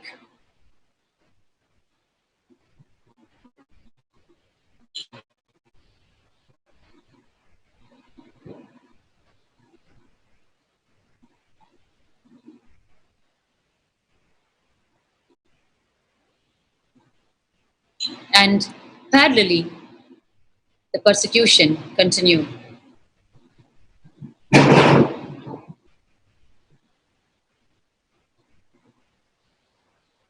The Hindu Holocaust is too costly for humanity and needs to be stopped, because it is the Hindu principles that teaches the cosmic principles, and therefore it teaches not only Hindus, but it teaches the whole of humanity. The history of the Hindu Holocaust and the science of persecution employed in the Hindu Holocaust has to be understood by us, because unless we understand the science of persecution, we will not alert ourselves and awaken ourselves as to how long we have been silent and how we are victims of the Hindu Holocaust, whether we know it or not. And therefore, it is time now to study the science of persecution that is employed in the Hindu Holocaust. It is very systematic, extremely cunning, and unsuspecting. I now invite our sannyasi, Ma Nitya Sadashiva Priyananda, to present the key points of the science of persecution.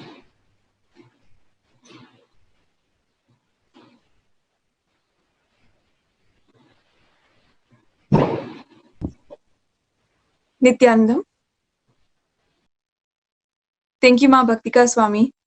The entire period where His Divine Holiness was in the Madurai Adinam was an example to all of us on how sheer activism and the sheer dedication to contribute to the world has made and laid the foundation of what is the Shyamala Pita Sarvagnya Pitam today with the Raja Vidya Gurukul, with reviving so many ancient traditions, including the authentic rituals going on in the temple, and the Akashic reading, the divine revelations, an initiation given to Gurukul students, the students of the Raja Vidya Gurukul, which is an offering done by the Raja Vidya Gurukul students in the Shyamala Pita Sarvagnya Pitam to the public for any of their boons and blessings which they are seeking. All of these sannyasis who are there now are living by the example that His Divine Holiness himself set in Madurai when he was physically there present and running the entire adhinam, running the activities there. And not only that, having to undergo, withstand, and transcend ultimately the persecution going on against him. It is important that all of us understand genocide, which is happening right now against Hinduism, against Hindu sadhus, is not a random attack. It is a science. It is something that the anti-Hindu elements, these anti-social negative elements all over the world have derived in order to marginalize and entirely eliminate minority traditions and the traditions which were made for the good of humanity. Invested, greedy forces that are invested in society's ultimate enslavement are what have made these tactics in order to subjugate so many different minority traditions and have put so much of torture on the people who are contributing the most to society. And unfortunately, as the biggest contributor, as the embodiment of Paramashiva himself to humanity, he has undergone the worst persecution compared to any other spiritual influencer, compared to any other leader that has seen persecution over centuries now. I would like to go into the first three tactics. There are 7 tactics which are even recognized by the United States Department, who made a genocide watch, who made an entity for genocide watch, and many researchers have come together in order to understand how genocide happens. It started with the Holocaust, the Jewish Holocaust, which happened in Germany and many other countries. Poland, Italy, France suffered so much. Millions of Jews died due to the persecution and Holocaust against the Jewish population. And for the first time after the Jewish Holocaust, the world understood that there is a methodology to the persecutions which have happened over history. Not just the Jewish Holocaust, but even the Hindu Holocaust, the Khmer Rouge, the Cambodian genocide, the Armenian genocide. All of these persecutions have a science to them, have a direct protocol which is instituted by invested institutions, dictators, and many other people in order to persecute and eliminate populations. They have been successful in this because it is not a simple, brutal attack. It is a science. It happens over the first tactics which they use is segregation and isolation. The second is programmed confusion. And the third, exploiting weaknesses. Now, let me first define these three steps, stages, and tactics which many people have been using against Hinduism. And in the Holocaust and the persecution against His Divine Holiness, these stages have been extremely overused, have been used in order to subjugate His Divine Holiness, in order to weaken the movement of what He is doing, the nation which He is building of Sri Kailasa. Let's just first go over what the United States Department of State and the Genocide Watch had come up with in the 8 stages of genocide.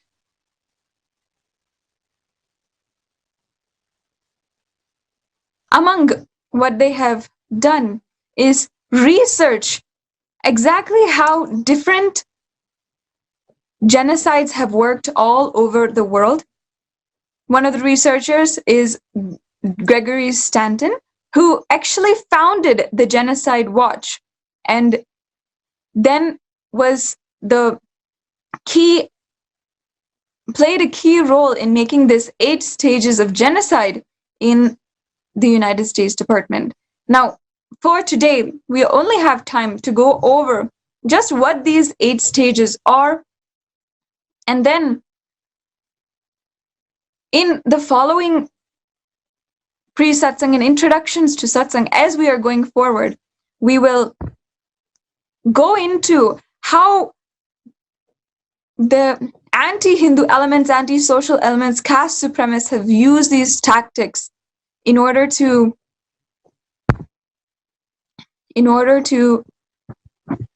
weaken the movement and the nation building of Sri Kailasa.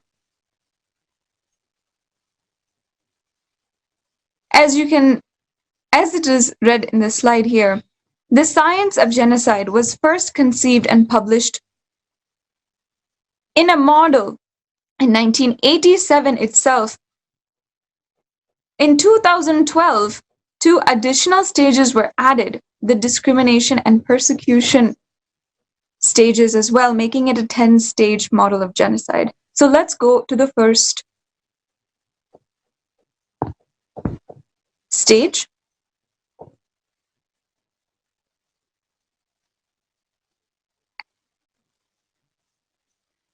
The first is classification. When people are noticing the differences and classify people, marginalize people based on the differences that are among us in Hinduism, and not only in Hinduism, but all over the world, the differences among groups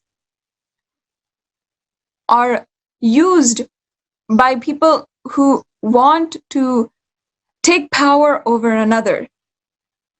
The next stage is symbolization, where symbols of different castes, different religions, different financial classes also are used in order to generalize a population into just these symbols. And once these symbols are made, then whenever you see this symbol, you know it's about the certain population that it is concerned. In the Holocaust against the Jewish, the Star of David was used as a symbol to ultimately demoralize, dehumanize people against Jews. The next slide is, the next stage is dehumanization. By making caricatures and by ultimately continuously using tactics of violence and defaming and slandering in the media, the dehumanization happens, where an entire population, entire ethnicity or religion by which a certain population is classified, their rights as humans are denied, and they're made to seem less than human. In the case of His Divine Holiness and the community around him, they have used dehumanization in order to completely marginalize the Adishaivite minority tradition and ultimately justify the acts of violence which they have used against us. In an example, just the mob lynching which occurred, the way the media portrayed the sadhus, the Hindu sadhus who dedicated their lives for the contribution of humanity and for the peace of the world, and who dedicated and completely surrendered their lives for this purpose, whose lives were ultimately peaceful in nature, they made them as thieves and described them in the media as thieves, described them in the media, show them in the media as lower than human being, lower than a civilized human being, which is the utmost crime against Hindu sadhus when they are the most revered and the most respected aspect of society. Dehumanization is used as a way to ultimately justify the acts of violence which are done against them. And this is not only it is done in the Hindu Holocaust, but in so many different genocides and persecutions all over the world. It is time that we realize when we have been dehumanized, when these tactics are being used, this science is being used against a certain population. And why they are doing it is because they recognize the immense contribution that His Divine Holiness is doing and has done. Over the last few days, because His Divine Holiness has stood up and has been speaking on the Hindu Holocaust, has been calling out media houses and so many different factors in the persecution going on against Hinduism and the Holocaust and genocide against Hinduism, so much more media coverage has gone into continuously defaming him. And that is why, even if you see, even until yesterday, the media houses which are invested in going against Hinduism have been not at all, not one word about the violence going on about Hindus against the Hindu sadhus, but have continued to defame, slander, and ultimately program the media watching public into going against Hinduism. For all of the individuals who are watching, it is time that we have to realize that this is a persecution. What has been going on against His Divine Holiness is a persecution, not a prosecution. He is the ultimate hope for humanity to survive over the next centuries. Not even, as His Divine Holiness has said, not even the next century, but even the next 30 years. If we want to see humanity survive, if we want to see the whole humanity thrive and survive to the next age and the next generation, we have to be aware that it is a Holocaust, a genocide going on against Hindus. Even after the mob lynching in Palghar in Maharashtra, even just yesterday in Punjab, a Hindu sadhu was beaten vigorously, and he was left to a mob just because he stood up to the crimes done against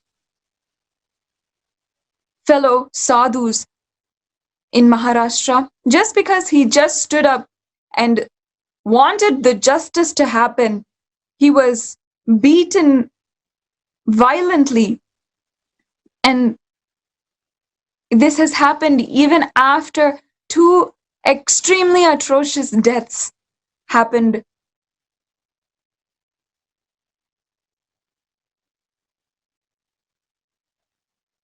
This shows to all of us that it is not just a persecution. It is not just a few cases going on against Hindu leaders. It is a genocide. People are being beaten, people are being tortured, and people are dying. Hindu sadhus who have given their lives in order to protect Hinduism are dying. The only hope we know is that His Divine Holiness has created, has officially revived the nation of Sri Kailasa in order to protect Hindus.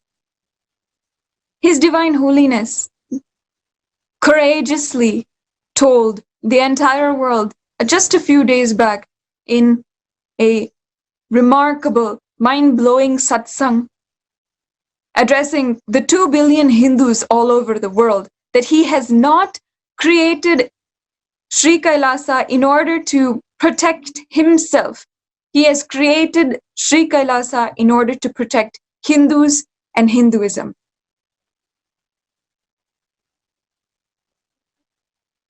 If you understand the need of the hour is in order to protect Hindus and Hinduism, because the protection of Hindus is the only hope for humanity itself. I encourage you to join now as a Sri Kailasavasi, become a part of the nation that His Divine Holiness is building, reviving from the ancient Vedic civilization, and you can become a part of the solution for not just Hindus, but the crisis at hand for the entire humanity. So now I welcome you all to be inspired to become a part of Sri Kailasa. You can sign up at nithyanandahinduuniversity.org/daily-satsang. Become a part of Sri Kailasa, and you can immediately start spreading the word, start spreading the message of Sri Kailasa, of His Divine Holiness, by sharing this satsang on Facebook, Twitter, YouTube, Instagram, wherever you are watching. You can become a part of the solution for humanity and the crisis at hand by sharing this satsang. And now it has come time for all of us to await the darshan of Paramashiva himself, the only hope for humanity at large. Let us all sit with our head, neck, and spine in a straight line and await the darshan of Paramashiva, chanting the Mahavakya, Om Nithyananda Paramashivoham. Paramashivo. Thank you, Nithyanandam.